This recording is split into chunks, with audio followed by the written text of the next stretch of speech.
So instead of the panel discussion, let's just have a very brief chat as a continuation of this, as a panel discussion, just me and you, Nicole. So the topic is that we defined here. So what can we learn from the art and design principles of our ancestors? So what is, by working on this historical digital twin, what was it that you found most, let's say, I don't know, inspiring, or what was a lesson? I mean, you mentioned a couple of things before, but what was most eye-opening to you in understanding the Zurich as a city, or the fabric of the city? I mean, from a historical point of view, I didn't know too much about Zurich like the archaeologists did, so I did learn a lot. So, but if you look into the core of Zurich, so we call the old village, there we call them lighthouse buildings, which never or almost never changed through the time steps from, I mean, I think to 1200, 1500, 1800, they were already there. So you see, you get to understand why the building that the city is built like it is built. But because sometimes when you walk through the core of Zurich, some things don't make too much sense, it's too narrow or whatever, and then you understand why it is like this. And I think this is very interesting to see, or if you compare the different time steps, you see when more space was needed for the population, how they created more space to live in. And this is something that we still do today. We need to accommodate more and more people. And earlier it was just, they was able to build more buildings, and now we have to then make room in an already very populated city. So we have to build the buildings more densely. This is something that you already did in compared 200 to 1200 to 1500. They danced up in the core of Zurich. So it's very interesting to see that they had the same problem in a smaller scale, but now have in a very large scale. Yeah, I remember when I was taking a historic tour through the city of Zurich. There are some little squares where they say they actually 200-300 years or so ago, they actually, or maybe 150, I don't remember precisely, but they actually tore down some of the historic buildings to actually make more room, so kind of to remove some density and add some trees. That's interesting. It's like a de-densification, while but definitely improving the livability, or the quality of the urban fabric. And now we're kind of going back. We need more space, but yeah.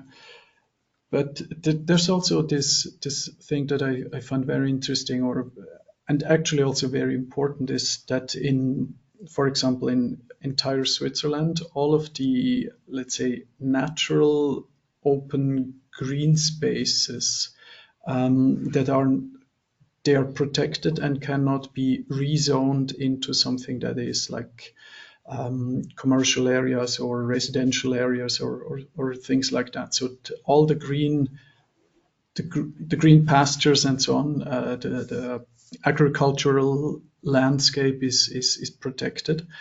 So the only way to continue creating more density is actually kind of to build up into the height, to add more like mid-rises and skyscrapers, and which then also is a huge political discussion, right?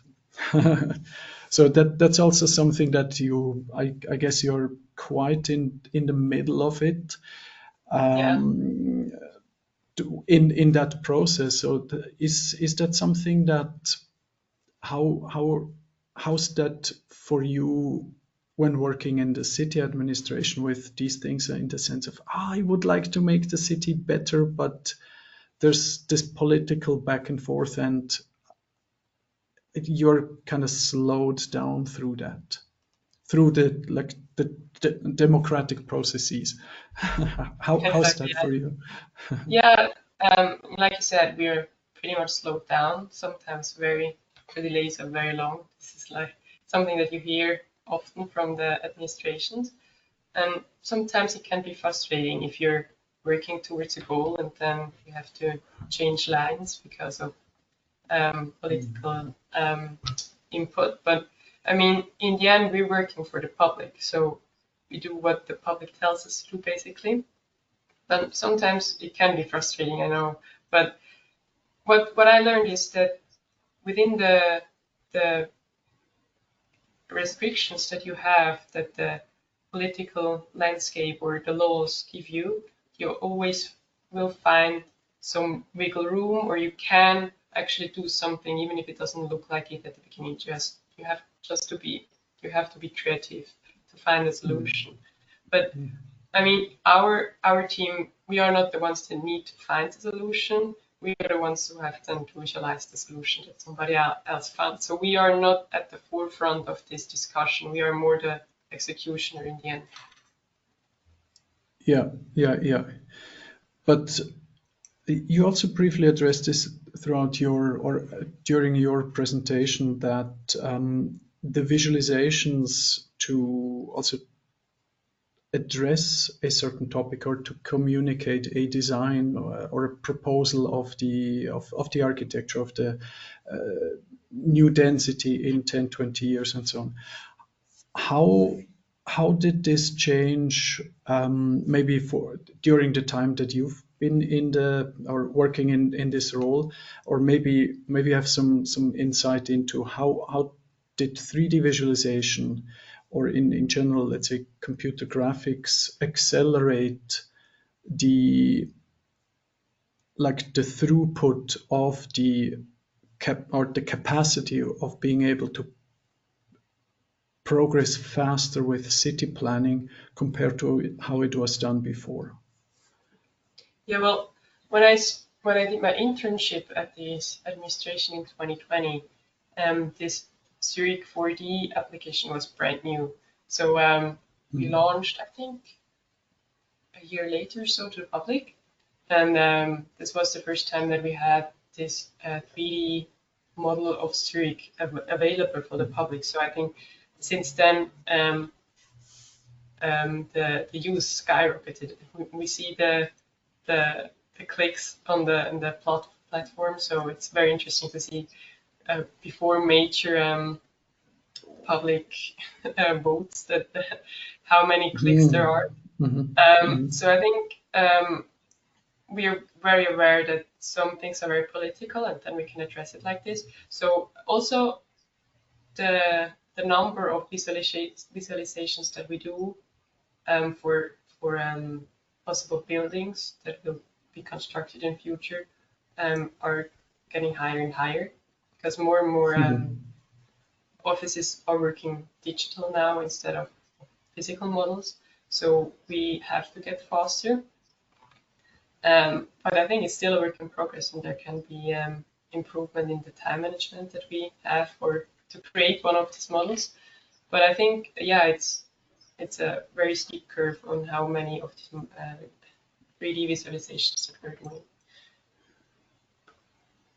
Yeah, I mean, and that's even just kind of moving on with the current projects and into the future, right? But that's not even addressing the digitalization of any of the archived physical plans. That in itself must be an absolutely daunting project. Not or probably also dealt with by other people, but Yeah, I that'd actually be don't know, very interesting. how this is the plan for that, or what they are doing with this, because there's so much data everywhere.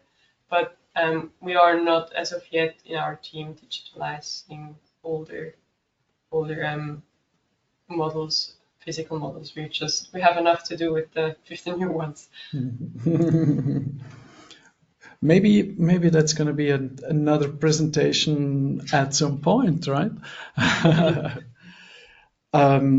Yeah, so I didn't get another question yet, but like always, it may be that I receive some questions, and I'll be able, or I will obviously forward them to you, Nicole.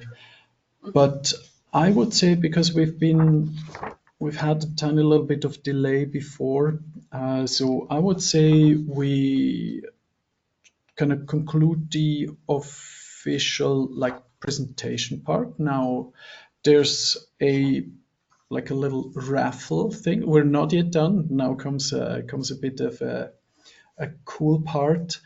But let's do just a very brief break. Let's do 3 minutes, if I can set the timer to 3 minutes, and then we'll get back, and we are going to do like the lottery with some prizes. But thank you, Nicole, so much for being part of this. It's been a pleasure and an honor to have you here. Thank you so much. Thank you very much.